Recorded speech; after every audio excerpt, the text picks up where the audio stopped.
Salut tout le monde, c'est Franck et on se retrouve aujourd'hui pour parler jeux vidéo et plus précisément F1 2021 qui est une de mes licences préférées. On en parle tout de suite, c'est parti.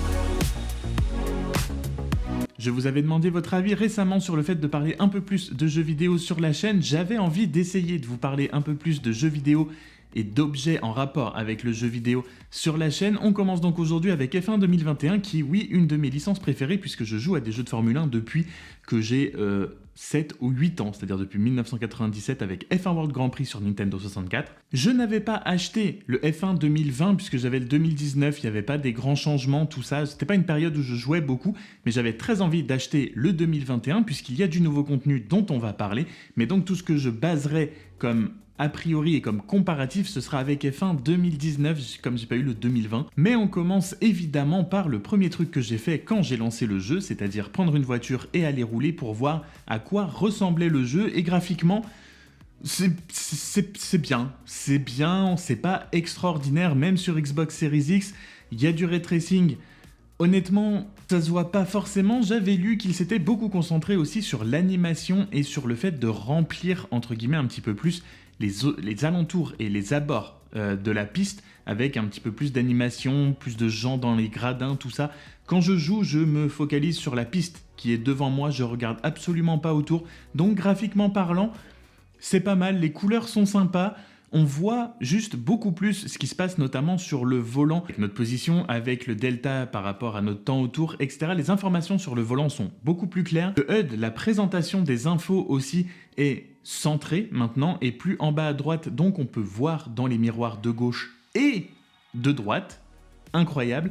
Et la présentation se rapproche énormément de la présentation officielle de ce qu'on voit à la télé, donc c'est plutôt vraiment très cool. C'est sympa, l'animation est jolie, c'est pas incroyable, ça pourrait être peut-être un peu retravaillé, mais c'est franchement sympathique. Ça pourrait être un petit peu plus beau, oui, même si c'est pas forcément l'aspect premier qu'on demande à un jeu de Formule 1 d'être beau, mais on est en 2021, on a quand même des consoles extrêmement capables maintenant, donc c'est bien. Les voitures sont plutôt bien modélisées, mais les voitures 2021 donc et les F2 2020 avec une mise à jour qui va arriver, les circuits sont plutôt très bien modélisés comme d'habitude aussi, mais fini, exit. Les voitures classiques, plus de voitures des années précédentes, alors que dans la version digitale spéciale, l'édition collector un petit peu, on a des légendes qu'on peut engager dans le mode My Team pour être notre coéquipier, mais on a donc des anciens pilotes, mais pas d'anciennes voitures.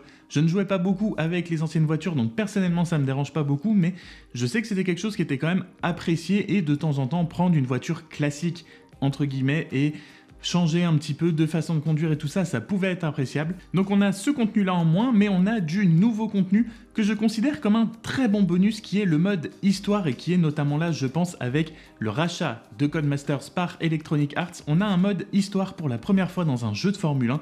C'est un truc qui se rapproche un petit peu de Alex Hunter à la FIFA. On incarne deux pilotes dans une écurie. Le scénario est plutôt sympa, les objectifs sont pas forcément très compliqués, mais on se prend dedans, on se prend au jeu, ça se finit assez rapidement, ça apporte un petit peu de fraîcheur et de nouveauté au mode classique qu'on a d'habitude dans un jeu de Formule 1. Les personnages sont plutôt bien trouvés, la synchronisation des voix par contre en français est une catastrophe absolue. Et à part ce mode histoire, on retrouve un autre mode très très sympa que je suis en train de faire avec mon petit frère, c'est une saison, voire une carrière en coopération, où on peut être soit coéquipier dans la même écurie, soit être deux pilotes pour deux écuries différentes et donc s'affronter au championnat. Je suis en train de streamer ce mode carrière, les deux premières courses ont été catastrophiques pour moi avec 2 abandons, mais si vous voulez voir la suite de cette saison en coop, vous pouvez me rejoindre sur Twitch où je stream régulièrement donc F1 2021 mais aussi d'autres jeux comme Warzone, n'hésitez pas à me rejoindre là-bas. Mais donc pouvoir faire une carrière vraiment avec un ami, avec voilà, quelqu'un avec qui on joue, c'est vraiment très très très bienvenu, de même que le mode écran splitté qui est quelque chose que tout le monde réclamait depuis toujours, de même que le mode My Team qui est vraiment extrêmement complet. Si vous voulez pas trop vous attarder, que vous voulez vraiment juste faire des courses, ce sera peut-être pas le bon mode puisqu'il y a énormément de choses à faire qu'on peut donner à faire pour nous par l'ordinateur, mais si vous voulez vraiment vous investir, ça peut être un petit peu chronophage J'ai commencé aussi, mais je me concentre surtout sur la coop.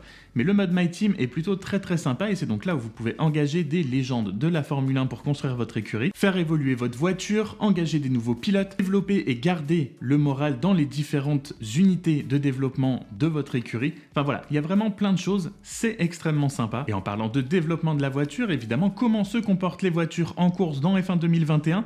Comparé au 2019, comme je l'ai dit au début de la vidéo, je trouve que les voitures accrochent beaucoup plus à la piste. J'ai l'impression qu'elles sont beaucoup plus collées, ce que j'attends personnellement d'une Formule 1 en temps normal, mais il est aussi beaucoup plus piégeux. Les vibreurs ne sont pas du tout vos amis, à part si vous les prenez absolument parfaitement. Et si votre voiture semble accrocher beaucoup plus à la piste, le train arrière notamment peut très vite vous jouer des tours sans faire de mauvais jeux de mots. Et si vous prenez un petit peu la confiance, une petite réaccélération un petit peu trop tôt, une petite roue dans l'herbe, et ce sera le tête à queue qui peut vous faire des dégâts. Et les dégâts, justement, sont, je trouve, jusque-là, beaucoup plus réalistes et beaucoup mieux gérés que sur les opus d'avant. C'est-à-dire que la moindre petite touchette peut endommager votre aileron et surtout les dégâts subis se ressentent beaucoup plus qu'avant. Ce qui donne au final un mélange étrange où j'ai l'impression que le jeu est plus simple en étant plus difficile. C'est-à-dire que votre voiture accroche beaucoup plus à la piste, mais en ayant l'impression que la moindre petite erreur peut vous coûter un petit peu plus cher qu'avant. Et il faudra faire attention justement à ces erreurs, puisque l'IA est aussi, je trouve, grandement améliorée.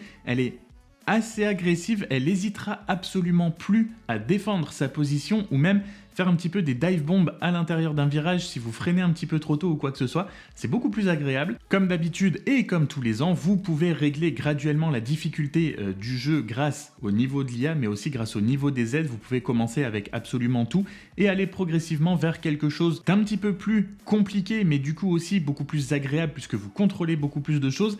Après, ce n'est pas de la simulation, ça reste dans le feeling quand même assez arcade. On est un petit peu entre les deux avec un petit penchant quand même beaucoup plus arcade, mais du coup, ce qui est bien, c'est que ça reste extrêmement accessible et que si vous enlevez toutes les aides, ça peut vous apporter un petit peu de challenge mine de rien. Et enfin, on va passer au deuxième cœur d'un jeu de Formule 1, puisque c'est là où je passe beaucoup de temps aussi, c'est le mode multijoueur avec des parties classées, des parties non classées. Et comme depuis de nombreuses années, le mode multijoueur sur F1 2021 est une catastrophe absolue. Trouver un lobby révèle de l'exploit, même si on peut apporter un petit peu plus d'options quand on crée une partie, c'est-à-dire qu'on peut mettre soit c'est accessible à tout le monde, soit on ne veut que des pilotes expérimentés. Voilà, il y a un petit peu plus de réglages, mais réussir à rejoindre un lobby est compliqué, réussir à rejoindre un lobby qui n'est pas en cours de session est compliqué, et surtout quand vous réussissez, notamment en partie publique, à rejoindre un lobby, vous avez 9 chances sur 10 de vous faire dégommer au premier virage comme Valtteri Bottas au Grand Prix d'Autriche. J'ai toujours, comme tous les ans, beaucoup de mal à comprendre comment des gens peuvent mettre le prix pour acheter un jeu de Formule 1 et ne absolument pas savoir y jouer ou juste avoir envie d'emmerder tout le monde. Donc priorisez la carrière en coop ou les parties classées où là vous aurez des gens qui font un petit peu plus attention. Mais comme d'habitude, les lobbies publics, c'est du grand n'importe quoi. En tout cas, personnellement, je suis satisfait de cet opus F1 2021. J'ai même envie, si je vous ai parlé déjà plusieurs fois de prendre un écran gaming, j'ai envie de prendre un volant carrément cette année pour pouvoir jouer à F1 2021 et pourquoi pas de temps en temps en stream tenter des qualifs pour les events e-sport. Pourquoi pas, c'est ouvert à tout le monde, sait-on jamais sur un malentendu. Mais voilà, F1 2021 est un opus satisfaisant sans grande révolution. J'espère que l'année prochaine, comme ça fera maintenant un peu plus d'un an que EA a racheté Codemasters, on aura quelque chose de plus travaillé et voilà, on a des nouvelles consoles, j'ai envie de voir quelque chose de plus joli et de plus poussé. Mais là, on est un petit peu encore sur la transition quand même, donc on va dire que ça passe. Voilà, j'espère que cette vidéo vous aura plu. N'hésite pas à t'abonner avant de partir si c'est pas déjà fait. Si vous avez F1 2021, n'hésitez pas à me dire ce que vous lui trouvez comme point fort et comme point faible, vous, de votre côté. N'hésitez pas aussi, comme je l'ai dit, à me rejoindre sur Twitch pour qu'on puisse discuter un petit peu ensemble parfois pendant que je joue à F1 2021. Et sur ce, comme d'habitude, prenez soin de vous. On se retrouve très vite dans une prochaine vidéo. Salut!